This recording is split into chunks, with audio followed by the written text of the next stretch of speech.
ఎంత లో మూవీ అయినా సరే, అది ఎంత తక్కువ హైప్ ఉన్న మూవీ అయినా సరే, రెబల్ స్టార్ ఉంటే డే 1 100 కోట్లు కట్టాల్సిందే ఆ మూవీ అది ఏదైనా సరే. Hello friends, welcome to our channel DDS movie review. ఇక రాజాసాబ్ మూవీ డే 1 కలెక్షన్ అయితే వచ్చేసింది. ఇంకా డే 1 కలెక్షన్ అయితే 100 కోట్ల పైగా అయితే గ్రాస్ని అయితే కలెక్ట్ చేసింది. అండ్ ఎవరు ఎక్స్పెక్ట్ కూడా అయితే చేస్తుంటారు ఈ మూవీ డే 1 100 కోట్లు కలెక్ట్ చేస్తుందని. అండ్ ఈ మూవీకి వచ్చిన టాక్కి, అంతేకాకుండా ఈ మూవీ మీద ఉన్న హైప్కి అసలు 100 కోట్లు ఎవరు కలెక్ట్ చేస్తుంది అనుకోలేదు. బట్ ఈ మూవీ అయితే డే 1 100 కోట్ల పైగా అయితే గ్రాస్ని కలెక్ట్ చేసి ప్రభాస్ గారికి 6th 100 crores మూవీగా రికార్డ్ని అయితే క్రియేట్ అయితే చేసింది.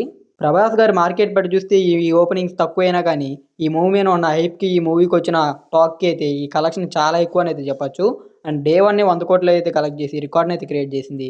ఇంకా ఈ మూవీ డే 1 ఏ రేంజ్లో కలెక్ట్ చేసింది స్టేట్ వైజ్గా అయితే మాట్లాడుకుందాం. ఇంకా వీడియోలోకి వెళ్ళే ముందు ఒకే క్వశ్చన్, ఇంకా ఎవరైనా మన ఛానల్కి సబ్స్క్రైబ్ చేసుకోకుండా వీడియోని చూస్తుంటే వీడియోకి లైక్ చేసి అలాగే మన ఛానల్కి సబ్స్క్రైబ్ అయితే చేసుకోండి. మేము పెట్టే మూవీ అప్డేట్స్, మూవీ రివ్యూస్ మీరైతే మిస్ అవ్వకుండా అయితే చూడొచ్చు. ఇంకా రాజాసాబ్ మూవీ ఒక నైజాం నుంచి అయితే 17 కోట్ల దాకా అయితే షేర్ కలెక్ట్ చేసింది. ఇంకా సీడెడ్ 5.5 కోట్లు, ఇంకా అలాగే 2 తెలుగు స్టేట్స్లో కలిపి 30 కోట్ల షేర్, అలాగే 57 కోట్ల దాకా అయితే గ్రాస్ని అయితే కలెక్ట్ చేసింది. ఇంకా కర్ణాటకలో 8 కోట్లు, కేరళలో 15 లక్షలు, ఇంకా తమిళనాడులో 1.2 కోట్ల దాకా అయితే గ్రాస్ కలెక్ట్ చేసింది. ఇంకా నార్త్లో అయితే 7.5 కోట్ల దాకా అయితే నెట్ని అయితే కలెక్ట్ చేసింది. ఇంకా అలాగే ఒక ఇండియాలోనే 74.5 కోట్ల దాకా అయితే గ్రాస్ని అయితే కలెక్ట్ చేసింది. ఇంకా ఓవర్సీస్ నుంచి 27 కోట్ల దాకా అయితే గ్రాస్ని అయితే కలెక్ట్ చేసింది. ఇంకా అలాగా రాజాసాబ్ మూవీ డే 1 అయితే వరల్డ్ వైజ్గా 102 కోట్ల దాకా అయితే గ్రాస్ని అయితే కలెక్ట్ చేసింది.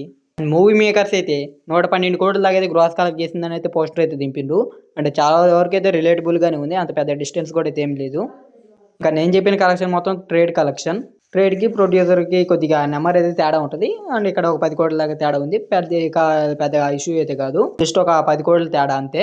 ఇంకా ఈ మూవీ కూడా అలా చూసుకున్న ట్రేడ్ నెంబర్లో చూసుకున్నా కానీ 102 కోట్ల దాకా కలెక్ట్ చేసి డే 1 100 కోట్లు అయితే క్రాస్ చేసింది. ఇంకా డే 2 హోల్డ్ కూడా అయితే తెలుగు స్టేట్స్లో బాగానే ఉంది. ఇంకా డే 2 ఏ రేంజ్లో నెంబర్ పెడుతుందో చూడాలి. ఇంకా డే 2 ఏ రేంజ్లో నెంబర్ పెడుతుంది అనుకుంటారో అయితే కింద కామెంట్ చేయండి. ఇంక ఈ వీడియోకి లైక్ చేసి మన ఛానల్కి సబ్స్క్రైబ్ అయితే చేసుకోండి.